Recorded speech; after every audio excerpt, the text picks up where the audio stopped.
सभी साथियों को नमस्कार।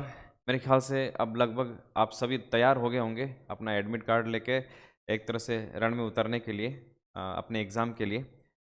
लास्ट में मैं ये कुछ छोटे-छोटे वीडियोज़ लेकर आ रहा हूँ। आप सबकी डिमांड भी थी कि सर आप लास्ट टाइम तक जुड़े रहें, आप सबको हौसला मिलता है। बिल्कुल ये मेरी खुशकिस्मती है कि मेरी बातों से आप मोटिवेट होते हैं और आपको हौसला मिलता है।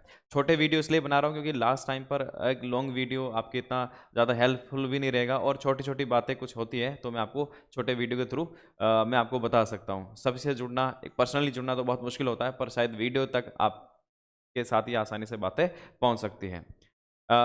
इस वीडियो में मैं बात करूंगा कि लास्ट टाइम पर एग्जाम हॉल पर किन बातों का आपको ध्यान रखना चाहिए। कुछ कई बार छोटी-छोटी बातें होती हैं जिनका हमें थोड़ा-सा बस सावधानी से काम करना होता है।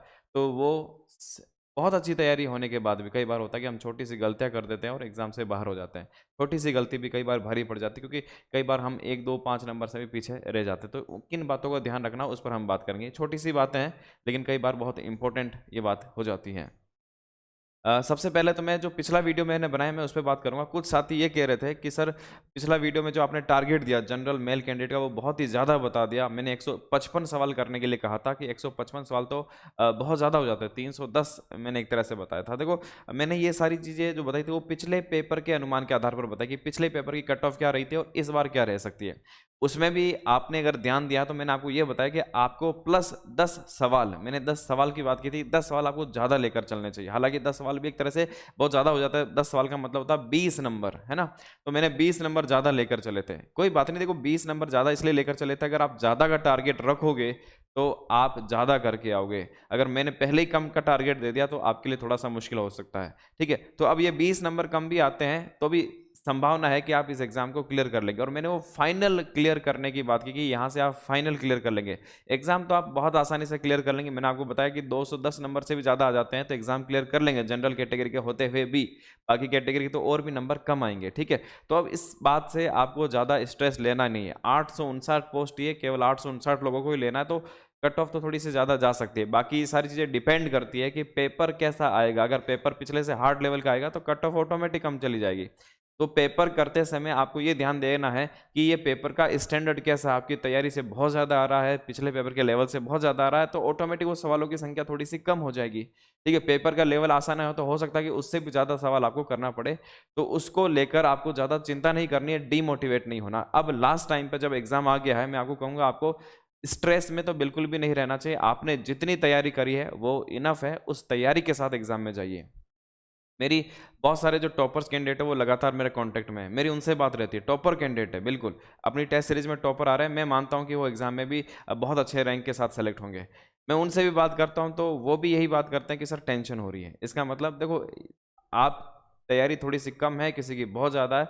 लास्ट टाइम पर थोड़ा-सा स्ट्रेस आना, चिंता होना स्वाभाविक है, नहीं आता है तो ये प्रॉब्लम है। तो थोड़ा बहुत स्ट्रेस ठीक है, लेकिन बहुत ज़्यादा स्ट्रेस लेना, टेंशन लेना उसके साथ आप एग्ज़ाम में नहीं जाएँ। बाकी एग्ज़ाम से पहले की थोड़ी-सी बात कर लेता हूँ। एग्ज़ाम हॉल में आप सही से टाइम से पहुँच जाएँ, वहाँ हड़बड़ाहट नहीं होनी चाहिए। कई साथियों का बहुत दूर भी सेंटर आए, कोशिश करना कि आराम से 1 दिन प पहले पहुँच जाएँ, आराम से आपका नींद का, खाने की अच्छी व्यवस्था हो जाती है। लास्ट टाइम पर नींद अच्छे से लेना बहुत ज़रूरी है। कई बार क्या होता है कि एग्ज़ाम से पहले हमें पूरी रात भर नींद नहीं आती है। उससे क्या होता है, आप सुबह अच्छा महसूस करेंगे, आपको लगेगा कि हाँ, मैं एक्टिव हूँ, लेकिन कई बार दिमाग पूरी तरह से चार्ज नहीं होता, नर्व्स कनेक्ट नहीं हो पाती है और कई सवाल ऐसी चीज़ें जो आपने बहुत अच्छे से पढ़ी है लेकिन लास्ट टाइम पर भूल जाते हैं। वो भूलने का इसी वज़ह से हुआ कि वो पूरा चार्ज नहीं है।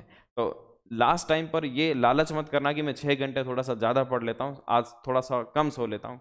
लास्ट टाइम पे पूरे चार्ज माइंड के साथ जाइए। आपने 2 साल पहले भी कोई चीज़ पढ़ी है तो वो याद आने की संभावना है। लेकिन अगर चार्ज नहीं है तो 2 दिन पहले वाली चीज़ भी भूल सकते हैं। इस बात का आप ध्यान रखें। खाने-पीने का भी लास्ट में ध्यान रखें कहीं कुछ प्रॉब्लम नहीं हो जाए, है ना, शरीर पे। तो उसका ध्यान रखना भी बहुत ज़रूरी है क्योंकि 1 साल 2 साल की मेहनत पर पानी फिर सकता है। दूसरा एक और मैं छोटी-सी बात बताऊँगा जो कुछ 1-2 इंसिडेंट मैंने देखे एग्ज़ाम के टाइम में। एक तो आपको बिल्कुल भी हड़बड़ाहट नहीं करनी है लास्ट टाइम पे कि भागते हुए पहुँचे या फिर जल्दी-जल्दीबाजी में करें। एक बार तो मेरे साथ हो गया था कि रोल नंबर, रजिस्ट्रेशन नंबर आते हैं, वहाँ भरते समय चेंज हो गया, गलत भरना आ गया। तो थोड़ा-सा एक शुरुआत में ही थोड़ा-सा ये चिंता तो हो ही जाती है, गलत हो गया, क्या करें? उसको बहुत सावधानी से भरना है। दूसरा आपके क्योंकि 2 एग्ज़ाम है, पहला एग्ज़ाम होगा, उसके बाद दूसरा एग्ज़ाम और होगा। उसके बीच में जो 2 घंटे का टाइम मिलेगा, उसमें बहुत ज़्यादा कुछ ऐसा नहीं करना। मैंने पिछली बार जब मैं मेंस एग्ज़ाम दे रहा था, तब मैंने एक कैंडिडेट को देखा था। पहला एग्ज़ाम अच्छे से दिया बढ़िया से, सेकंड एग्जाम में जब हम वापस बैठे तो मैंने देखा उसका जो राइट हैंड था पूरा छिला हुआ था, है ना, कहीं बाइक से जोरदार से गिर गया था। अब इतना टाइम भी नहीं था, शायद वो जस्ट एग्जाम से 10 मिनट 15 मिनट पहले ऐसा हुआ होगा, इतना टाइम भी नहीं था कि वहाँ पर पट्टी बांध सके और फिर लिख सके। पट्टी बांधने का टाइम भी वास्तव में फिर मेंस एग्जाम में नहीं मिलता कि टाइम पट्टी बांधे और उसमें 10-15 मिनट वेस्ट करे, वो उसी हाथ के साथ लेके जा रहा था। ऐसा इस बात का ध्यान रखना बहुत ज़रूरी कि एग्ज़ाम टाइम तक, ऐसा बहुत रेयर केस में ऐसी दुर्घटनाएं हो सकती है, लेकिन उसका भी ध्यान रखें क्योंकि 2 साल आपकी तैयारी की हुई है, तो इस बात का थोड़ा सा आप ध्यान रखेंगे। इसके अलावा एग्जाम हॉल में पेपर कैसे अटेम्प्ट करना, थोड़ी सी उस पर बात करते हैं। देखिए पेपर में क्या करना है आपको, एक तो आपको पेपर मिलेगा, एक आपको OMR शीट मिलेगी, ठीक है। एक तो मैंने आपको बता दिया, इनको भरते समय थोड़ा सा खास ध्यान रखना कि भरते समय कोई गलती आपके नहीं हो। अब पेपर अटेंड करते समय, क्योंकि 100 सवाल है, 2 पेपर यहाँ पर होंगे, तो 100 सवाल करते समय ऐसा नहीं है कि पहले आप जाके पहले पूरे पेपर को देखेंगे, देखने के बाद सोल्व करना। देखने का मतलब है 5 से 7 मिनट में फटाफट पूरा पेपर को देख लीजिए। इंस्ट्रक्शंस जरूर पढ़ लीजिए, जो भी इंस्ट्रक्शंस आते हैं, क्या कुछ काम के इंस्ट्रक्शन हो सकते हैं, उनको आप जरूर देख लें, ठीक है। उन इंस्ट्रक्शन को देखने के बाद आपको यहाँ पर क्या करना है, पेपर को एक बार ओवरव्यू करना। एक तो पेपर को ये देखना कि पेपर कहीं फटा हुआ है, कोई एक पेपर कम नहीं है। मेरे साथ एक बार ऐसा टेस्ट सीरीज में हो गया, है ना, तो रियल पेपर में भी हो सकता है, कोई गारंटी नहीं है। मैं पूरा पेपर करके आया खुश था कि मैंने मेंस का पेपर टाइम से पहले लिख दिया, पता चला कि 2 पेपर कम थे अंदर, है ना। ऐसा कई बार रियल पेपर में भी हो सकता है। पेपर को पूरा चेक कर ले, पेपर पेज वगैरह पूरा है सारे, कहीं से कटा फटा नहीं हो, चेंज करवा सकते हैं, वो समय मिलता है। इसके बाद जब पेपर को सोल्व करें, पेपर को सोल्व करते समय 5-7 मिनट देना है, बस ओवरव्यू करना है पूरा। ऐसा नहीं कि पहले पूरा एक बार देखेंगे फिर सोल्व करने बैठेंगे, टाइम वहां पर 1-1 मिनट इंपॉर्टेंट होता है। जब आप सोल्व करना शुरू करें तो पेपर को ऐसा नहीं करना है कि एक सवाल किया, एक OMR में गोला भर दिया, दूसरा सवाल किया, दूसरा गोला भर दिया।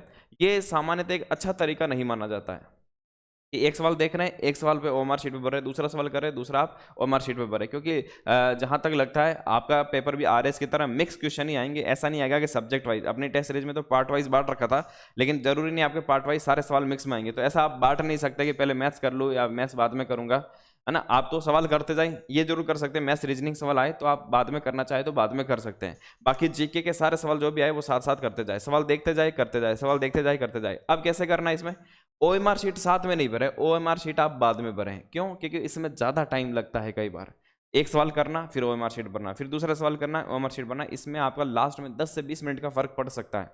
तो इसमें क्या करना है, सिर्फ पेपर हाथ में लेना, OMR शीट को साइड में रखना। पहला सवाल आता है टिक कर दीजिए, दूसरा सवाल आता है टिक कर दीजिए, तीसरा सवाल नहीं आ रहा है गोला कर दीजिए। आपको लगता है कि ये सवाल मैं कर सकता हूँ, बाद में करूंगा, इस पर आप स्टार बना दीजिए। हर सवाल पर मार्क करना बहुत जरूरी है, नहीं तो आप बाद में भूल जाएंगे कि ये सवाल हो गया। पहले सवाल दूसरे सवाल हर सवाल पर आप टिक करके, पेपर भी आपको देंगे तो आपको बाद में भी आप आंसर शीट मिलाने में आइडिया रखेंगे। एक बार पूरा पेपर को कर लीजिए। फर्स्ट रीडिंग मैंने आपको जैसे बताया कि भी आपको 3 अटेम्प्ट लेना, तो फर्स्ट अटेम्प्ट लीजिए। फर्स्ट अटेम्प्ट में जितने भी सवाल आपको परफेक्टली आते हैं उनको कर लीजिए। लगभग इसमें सारे सवाल आपके राइट होंगे। कुछ एक 2-4 सवालों में ऐसा कई बार हो जाता है कि हमें लगता है ये आंसर, बाद में चेंज हो जाता है, लेकिन फर्स्ट अटेम्प्ट में वो सवाल आपको सारे लेने हैं जो आपको परफेक्टली आते हैं।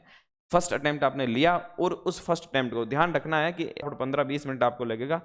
एक एक सवाल फिर देखते जाइए और बहुत सावधानी से OMR शीट को भर दीजिए। OMR शीट भरते समय बहुत सावधानी रखनी, कई बार इसमें एक सवाल की चूक हो तो ही गलत हो सकता है। जैसे आपने 13, 14, 15, यहाँ पर 13 की जगह 14 में भरना शुरू कर दिया और उसके आगे अगर देखते गए तो मिस्टेक हो सकती है। तो OMR शीट को भी बहुत ध्यान से भरें।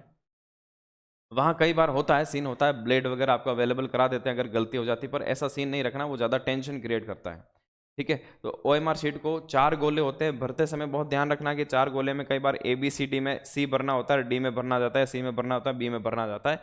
इस बात ये थोड़ा सा, ये बस थोड़ा सा केयरफुली काम करने से हो जाता है। दूसरा, सवाल अटेम्प्ट करते समय मैंने आपको बोला था कि आपको पूरा सवाल पढ़ना है, फिर चारों ऑप्शन अच्छे से पढ़ने, टाइम इनफ मिलता है, टाइम की घबराने की कोई चिंता की करने की बात नहीं है। सवाल को आप अच्छे से पढ़ लें, अच्छे से 4 ऑप्शन पढ़ लें, इसी से आप 3-4 सवाल ज़्यादा सही कर सकते हैं। कई बार हम जल्दबाजी में करते हैं, एक जैसे कथन वाला सवाल आता है, कथन लंबा कथन होता है, उसमें आधा कथन तो सही होता है, आधा कथन पीछे गलत दे दिया जाता है। हम जल्दबाजी में शुरू में पढ़ते हैं हाँ ये तो पढ़ा हुआ है और फटाफट सवाल को कर देते हैं, और पीछे वाली बात को हमने पढ़ा ही नहीं। कई बार एक शब्द चेंज करके कथन गलत कर दिया जाता है। कथन को सावधानी से एक एक ध्यान से पढ़ना है। कई बार हम पढ़ते हैं, पहला ही ऑप्शन में उत्तर मिल जाता है, हम कर देते हैं, बाद में पता चलता है कि सवाल अलग तरह से पूछ रहा था, सिर्फ पहला ऑप्शन नहीं, दूसरा तीसरा ऑप्शन भी वैसा ही लग रहा था। कई बार हमें बेस्ट ऑप्शन चूज करना होता है। कई बार एक दो सवाल ऐसे रेयर भी आते हैं कि चारों ऑप्शन सही लगते हैं, हमें बेस्ट ऑप्शन चूज करना पड़ता है। हमने पहला ऑप्शन देकर राइट कर दिया।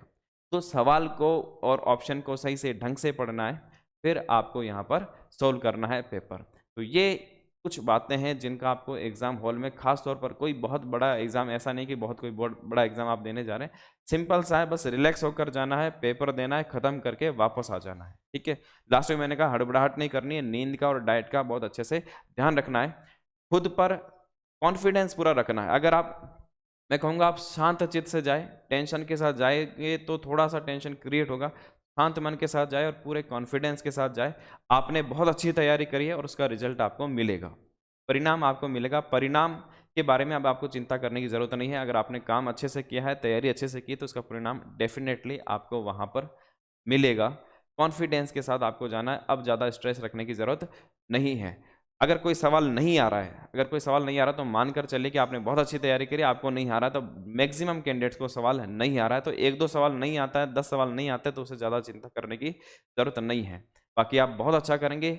मेरी आप सबको एक बार फिर से बहुत बहुत शुभकामनाएं। लास्ट टाइम है, कोशिश करेंगे एक बार एग्जाम जब हो जाए, कोई भी फर्स्ट एग्जाम में, उसका जल्दी से एनालिसिस लेकर आऊंगा। पेपर अगर आप 14 या 15 तारीख को दे रहे हैं तो कोशिश कीजिएगा कि 13 तारीख वाला पेपर एक बार जरूर देख लें। उस 13 तारीख के पेपर से आपको थोड़ा सा हो सकता है कि आइडिया लग जाए कि किस टॉपिक, कोई टॉपिक ऐसा है जो आपको पढ़ना है तो उससे पढ़ सकते हैं। तो इसलिए लास्ट वाला जो पेपर आ जाए शुरू में 13 तारीख वाला फर्स्ट सेकंड पेपर, उसका एक बार एनालिसिस जरूर कर लें। मैं भी कोशिश करूंगा, अगर टाइम मिला तो उसका एनालिसिस आपको जरूर बताऊंगा, किस टॉपिक को पढ़कर जाना, नहीं पढ़कर जाना, उस पर भी बात करेंगे। तो वापस मिलेंगे नेक्स्ट वीडियो में। Thank you.